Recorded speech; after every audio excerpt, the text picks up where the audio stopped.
اللہ وہ معبود برحق ہے کہ اس کے سوا کوئی عبادت کے لائق نہیں،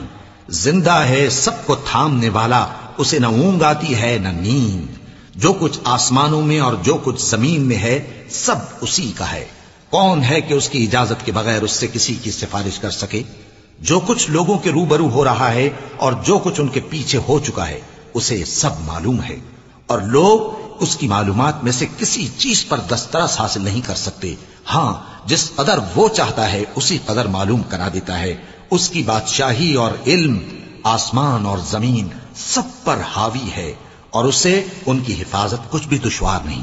وہ بڑا عالی رتبہ ہے، جلیل القدر ہے۔ دین اسلام میں کوئی زبردستی نہیں ہے،